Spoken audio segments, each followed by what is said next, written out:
Operacja Wachlarz była jednym z najważniejszych działań dywersyjnych polskiego ruchu oporu podczas II wojny światowej. Dziś przyjrzyjmy się bliżej tej operacji, jej celom, przebiegowi oraz wpływowi na działania wojenne na froncie wschodnim. Po klęsce kampanii wrześniowej w 1939 roku Polska znalazła się pod okupacją dwóch totalitarnych mocarstw – III Rzeszy i Związku Radzieckiego. Na terenach okupowanych przez Niemców szybko zaczęły tworzyć się pierwsze struktury konspiracyjne, które z czasem przekształciły się w zorganizowany ruch oporu, na czele którego stanęła Armia Krajowa.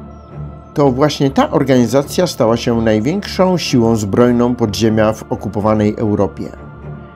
Armia Krajowa miała za zadanie nie tylko przygotowanie kraju do przyszłego powstania przeciwko okupantowi, ale także prowadzenia aktywnych działań przeciwko Niemcom.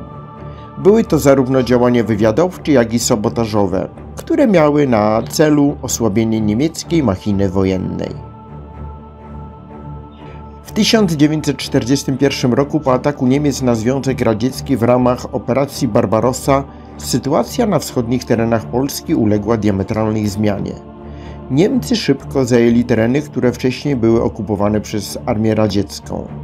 W odpowiedzi na te wydarzenia dowództwo Armii Krajowej podjęło decyzję o zintensyfikowaniu działań dywersyjnych na tych terenach, aby utrudnić niemiecką ofensywę na wschodzie. Operacja Wachlarz była wynikiem tej właśnie decyzji. Jej nazwa pochodzi od symbolicznego wachlarza, którego ramiona rozciągają się na wschód od przedwojennej granicy Polski, obejmując tereny zajęte przez Niemców po rozpoczęciu operacji Barbarossa.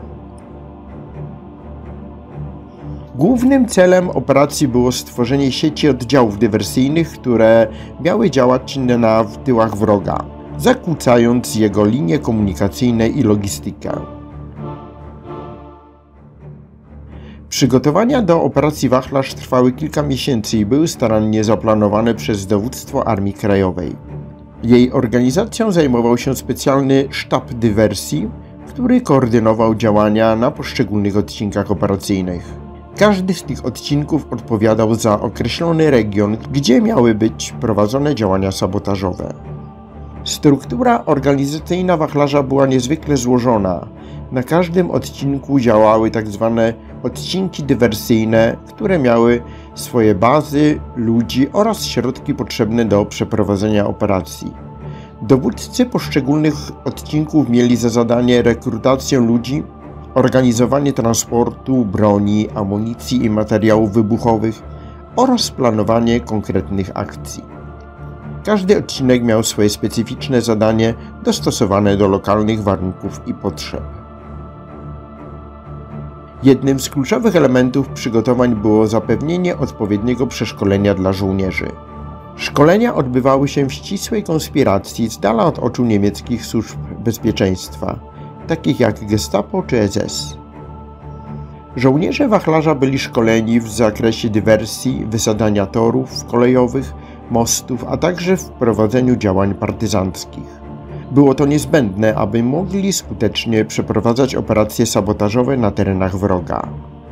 Operacja Wachlarz rozpoczęła się w 1942 roku i trwała do roku 1943.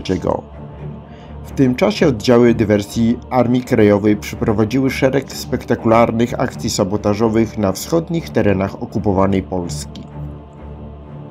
Celem tych działań były głównie niemieckie linie kolejowe, które stanowiły kluczowy element niemieckiej logistyki na froncie wschodnim. Jedną z pierwszych odnotowanych akcji Wachlarza była operacja przeprowadzona 11 kwietnia 1942 roku, wymierzona przeciwko okrętowi Kriegsmarine w okolicach Królewca. Było to jedno z pierwszych prób zakłócenia niemieckiej komunikacji morskiej. Choć akcja ta nie przyniosła oczekiwanych rezultatów, stanowiła ważny krok w rozwoju dalszych działań sabotażowych. Najbardziej spektakularną akcją Wachlarza było jednak wysadzenie mostu kolejowego w okolicach Lwowa. Most był kluczowym elementem niemieckiej linii zaopatrzenia na wschód. Wysadzenie mostu znacząco utrudniło transport wojsk i zaopatrzenia na front, co przyczyniło się do opóźnienia niemieckich operacji wojskowych. Innym istotnym elementem operacji były ataki na niemieckie transporty kolejowe. Sabotażyści Armii Krajowej przeprowadzali zasadzki na pociągi przewożące zaopatrzenie wojskowe, wysadzając tory kolejowe lub detonując ładunki wybuchowe umieszczone na pociągach. Te działania miały na celu nie tylko niszczenie niemieckiego sprzętu, ale również demoralizację niemieckich żołnierzy i pracowników kolejowych. W ramach operacji Wachlarz przeprowadzono również szereg akcji skierowanych przeciwko niemieckim garnizonom i jednostkom wojskowym. Oddziały Armii Krajowej atakowały mniejsze niemieckie jednostki, zdobywając broń, amunicję i inne materiały, które później były wykorzystywane do dalszych działań dywersyjnych. Operacja Wachlarz nie była jednak wolna od trudności. Jednym z głównych wyzwań, przed którymi stanęli organizatorzy operacji, było utrzymanie konspiracyjnej działalności w warunkach niemieckiej okupacji. Niemieckie służby bezpieczeństwa, takie jak Gestapo czy SS, intensywnie poszukiwały członków polskiego ruchu oporu, a działalność dywersyjna była szczególnie narażona na tę konspirację. Innym poważnym problemem była logistyka. Tereny, na których operowały oddziały wachlarza, były rozległe i trudno dostępne. Brakowało odpowiednich środków transportu, a dostarczanie zaopatrzenia, broni i materiałów wybuchowych było utrudnione przez niemiecką kontrolę na szlakach komunikacyjnych. Dowódcy musieli często improwizować, aby zapewnić swoim oddziałom niezbędne zasoby. Dodatkowo nie zawsze można było liczyć na wsparcie lokalnej ludności. Na wschodnich terenach Polski, zwłaszcza na obszarach zamieszkiwanych przez Ukraińców i Białorusinów, polski ruch oporu często spotykał się z wrogością lub obojętnością. Wynikało to z napięć międzynarodowych oraz działalności innych grup zbrojnych, takich jak Ukraińska Powstańcza Armia, która miała własne cele i interesy, często sprzeczne z polskimi. Pomimo tych trudności operacja Wachlarz odegrała ważną rolę w polskim ruchu oporu i miała istotny wpływ na przebieg działań wojennych na froncie wschodnim. Ostatnią akcją Wachlarza była przeprowadzona w maju i lipcu 1943 roku akcja zniszczenia przez grupę dywersyjną cichociemnego porucznika Franciszka Pukackiego, pseudonim Gzyms, 5 samolotów Junkers 87 Sztuka na lotnisku wojskowym w Charkowie. Sabotażowe akcje Armii Krajowej skutecznie zakłócały niemiecką logistykę, co w znacznym stopniu utrudniło prowadzenie działań wojennych przez Wehrmacht.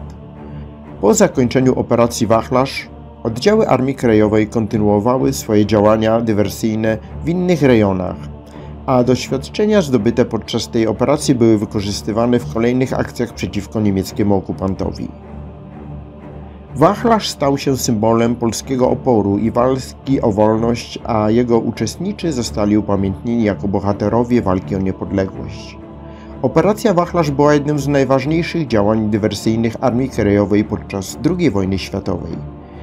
Choć jej skala była ograniczona, to jej znaczenie dla polskiego ruchu oporu i alianckich działań wojennych było nie do przecenienia. Dzięki Wachlarzowi udało się znacząco utrudnić niemieckie operacje na froncie wschodnim. Mam nadzieję, że film Ci się podobał. Jeżeli tak, to proszę o łapkę w górę, to bardzo pomaga kanałowi. Jeżeli film i kanał naprawdę się Tobie podobają, zasubskrybuj.